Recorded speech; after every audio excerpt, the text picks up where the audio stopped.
오늘도 행복하세요. 자유세상의 윤상 목사입니다. 오늘은 골로새서 3장 12절로 17절에 있는 말씀을 중심으로 해서 하나님의 택함을 받은 성도들의 삶이라는 제목으로 잠시 은혜를 나누고자 합니다. 오늘 여러분들 세상에 있는 모든 사람들이 한결같이 바람직하게 지향하는 삶은 본분을 다하는 삶을 살려고 하는 겁니다.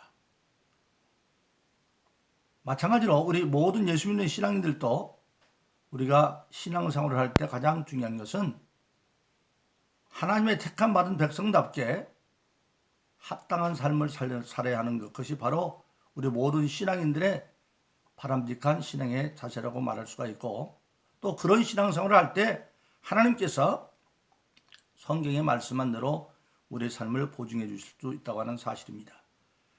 그래서 우리가 잘 아는 마태복음 6장 33절에서 예수님은 우리가 먼저 뭘 해야 되느냐? 먼저 너희는 그 나라와 그 의를 구하라.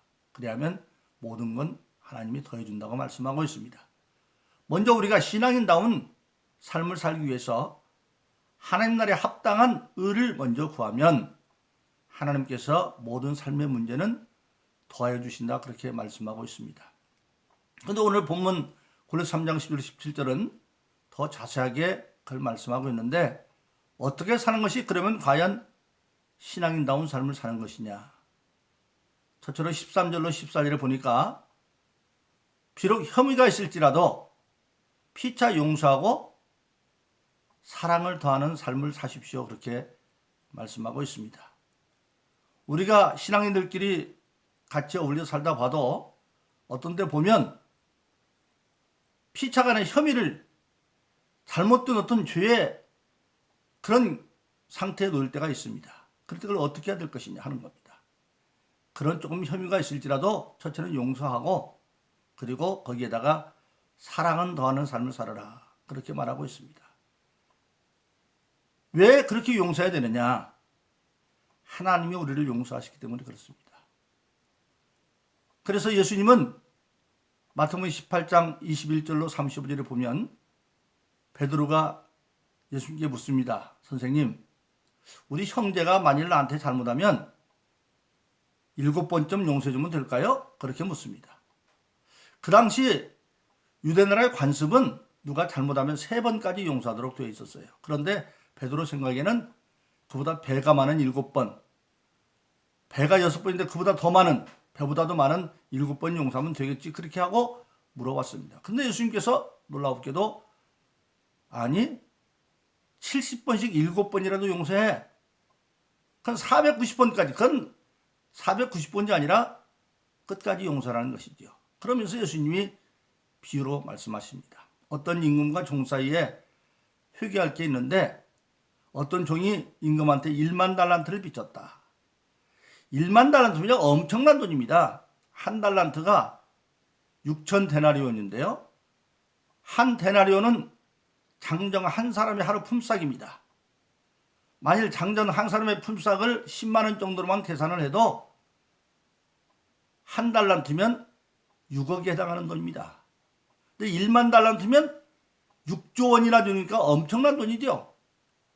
사실 그것은 6조 원이라기보다도 도저히 사람으로는 갚을 수 없는 그런 분량의 빚이다, 그런 걸 말하고 있는 거죠. 그래서 갚을 때가 돼서 임금이 그 종을 불러다 놓고 너는 네 몸도 팔고 네 처자와 가족도 다 팔고 모든 소유를 다 팔아서 빚을 갚아. 그러니까 그 중에 엎드려 절하면서 빌면서 갚겠습니다. 그런데 가만히 임금이 보니까 갚을 능력이 도저히 없어요. 그런데 엎드려서 비는 걸 보고 불쌍히 여겨서 그 1만 달란트를 다 탕감해줘 버렸어요.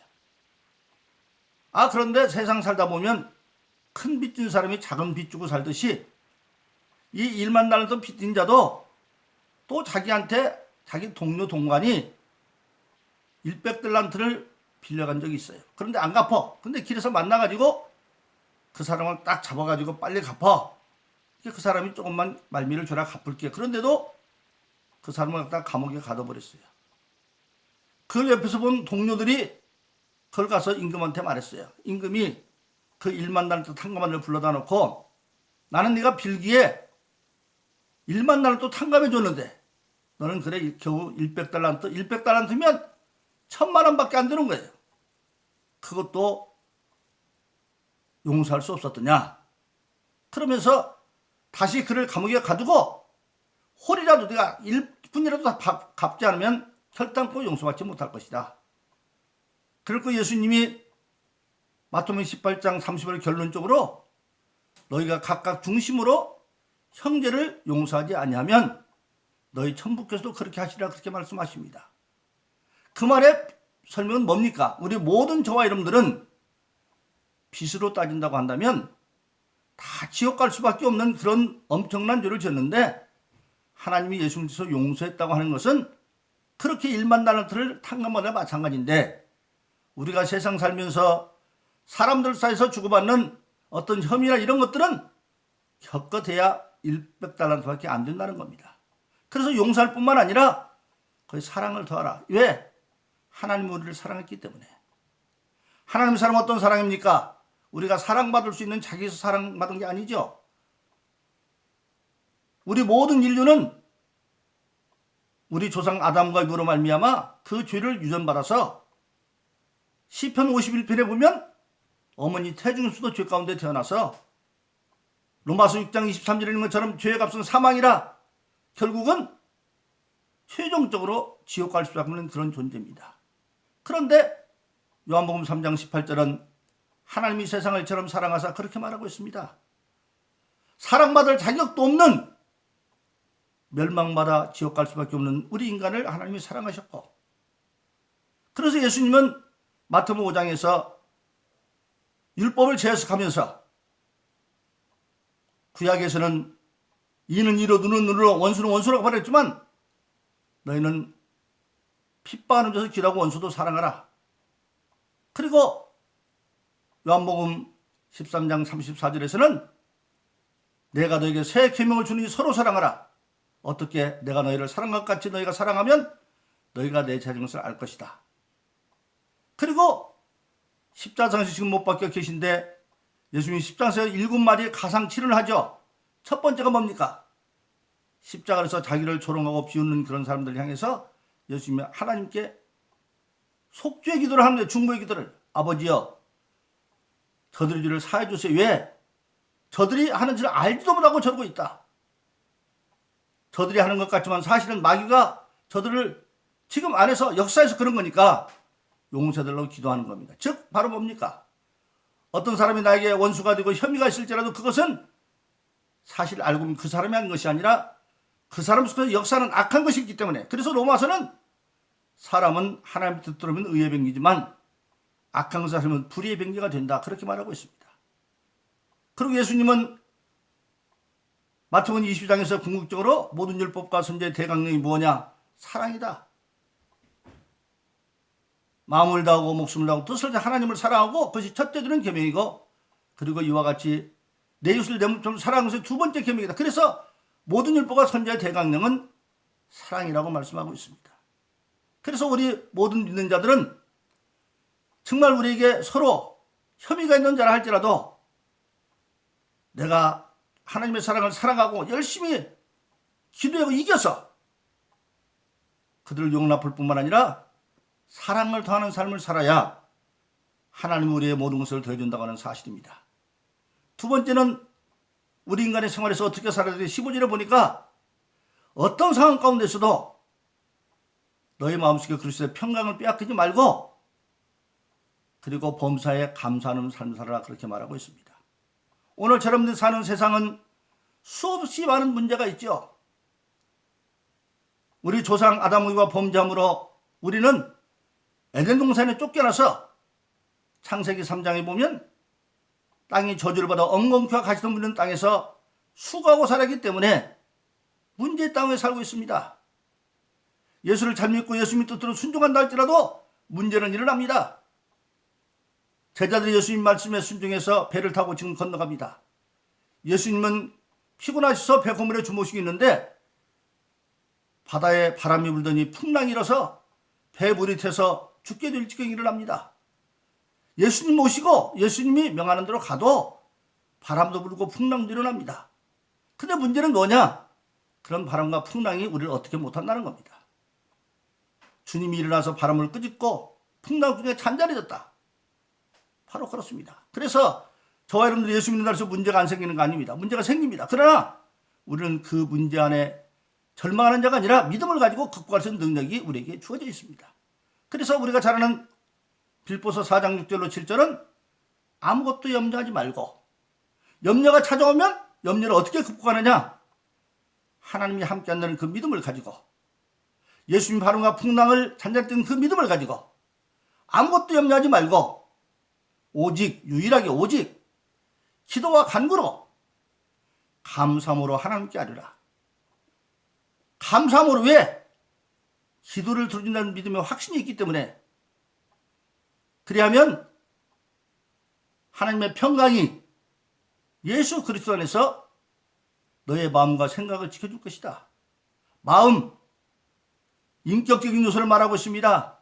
이성적으로 말씀적 지정이 이해가 되어지고 그걸 정적으로 받아들이고 행동으로 옮김으로 말미암아 우리가 염려 상황에 있어도 기도함으로 예수 그리스도 안에서 하나님의 평강의 마음을 누릴 수 있다고 하는 사실입니다. 그리고 우리가 살다 보면 정말 그렇고 힘든 일이 있다 할지라도 하나님께 감사해라. 기도와 간구로 감사함으로 그랬죠. 왜 감사하느냐? 그건 해결될 문제이기 때문에. 우리가 누구한테 부탁했을 때 되면 감사합니다 그러잖아요. 하나님께 기도는 반드시 이루어진 걸로 믿으라고 말했어요. 그래서 우리가 잘 아는 데살로니가전서 5장 18절은 범사에 감사하십시오. 범사. 일상의 삶에서 좋은 일도 있고 나쁜 일도 있고 슬픈 일도 있고 다 그래. 그래도 감사하라는 거예요. 왜?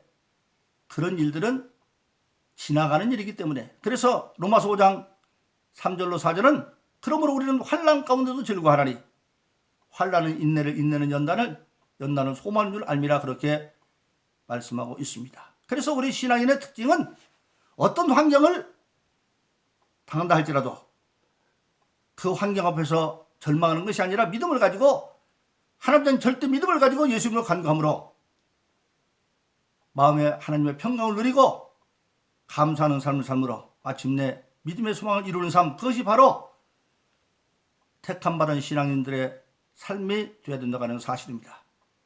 그리고 세 번째 오늘 16절은 뭐라고 말했습니까? 늘 우리가 살 때 우리의 마음속에는 그리스도의 풍성한 하나님 말씀이 내재하게 하고 그리고 하나님을 찬양하는 삶을 살아라 그렇게 말하고 있습니다. 바로 그렇습니다. 우리가 세상을 사는데도 알아야 면장을 한다. 아는 것이 힘이다. 그렇게 말하죠.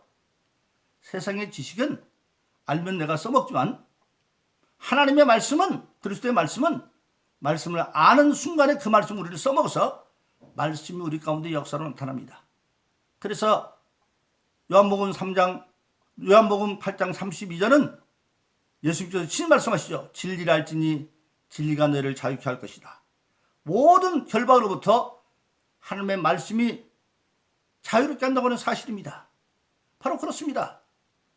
저는 은퇴하고 지금도 매일매일 이렇게 말씀을 전합니다마는 세계적으로 수없이 많은 분들하고 교제를 합니다. 얼굴을 안 본 지 수십 년 됐어도 말씀에 의지해서 간구하고 기도하면 놀랍게도 예수님이 그들의 문제를 해결해 주어서 산 간증이 저한테 막 전화로 옵니다. 바로 그렇습니다. 그래서 하나님의 말씀은 살았습니다. 예수님 말씀하시면 죽어서 썩어서 시체가 된 나사로도 걸어 나옵니다. 그게 그리스도의 말씀이에요.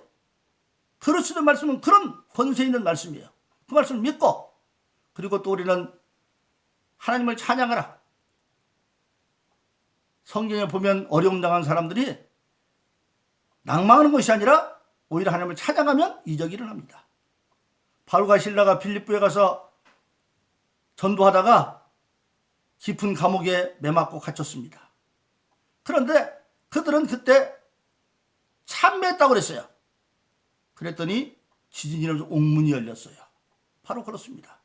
어려움 가운데 있어도 주님의 은혜에 감사하고 찬미하면 하나님의 이적은 일어납니다. 오늘 또 여러분들이 신앙생활하다가도 생활 속에 어려운 문제가 있어서 답답하고 꼭 감옥에 갇힌 것 같은 그런 상황이 있을 때 오히려 찬양을 열심히 하면, 그럴수록 더 힘있고 밝은 찬송을 하면 어느 사이 내 마음에 평화가 찾아오고, 그리고 믿음이 유지되어져서 마침내는 그런 문제가 잘 해결되는 것을 우리가 수없이 많이 경험하게 되어집니다. 그러므로 저와 여러분들은 근본적으로 하나님이 함께하고 주님이 함께 하십니다. 주님 마태복음 28장 18절에서 하늘과 땅의 모든 권세를 가졌다고 말씀하셨고, 너희는 나가서 모든 족속 제자를 삼아 아버지와 아들과 성령으로 세례를 주고 가르쳐 지키게 하라. 그러면 세상 끝날까지 내가 너와 함께 하겠다, 그렇게 말했습니다. 세상 끝날까지 함께 하겠다. 그리고 요한복음 14장에서도 예수님은 우리를 고아처럼 버리지 않는다고 말씀하셨습니다. 하나님의 기쁜 뜻대로 택한 받은 자의 삶을 살면 하나님이 함께 해주십니다. 예수님이 친히 마태복음 8장 29절에서 고백을 합니다. 나를 보내시니까 항상 나와 함께 해주다. 즉 하나님이 항상 함께하기 위해 내가 그의 기쁜 뜻을 행함으로 나를 홀로 두지 아니하셨다라고 고백하고 있습니다. 바로 그렇습니다. 우리가 하나님의 택한 받은 자로 하나님의 기쁜 뜻이 무엇인가를 헤아리고, 그 기쁜 뜻을 헤아리라고 하나님은 우리에게 성령을 선물로 주신 겁니다. 고린도서 2장은 성령은 하나님의 영이기 때문에 하나님의 사정을 우리가 알게 해준다고 말했어요. 그래서 하나님의 기쁜 뜻을 알고 우리가 그대로 행하려고 하면 또 성령은 우리를 도와주는 능력이 되어줘서 따로 할 수 없는 것 같지만 능력하게 만들어주는 것입니다. 그래서 누구나 잘 아는 빌보서 4장 13절은 내게 능력 주시는 내가 모든 걸 할 수 있다, 그렇게 말씀하고 있습니다.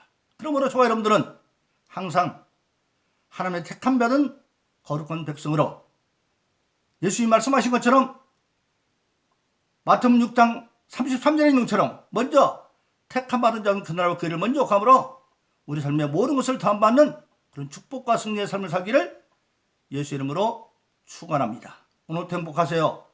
자유세상의 유현상 목사였습니다. 감사합니다.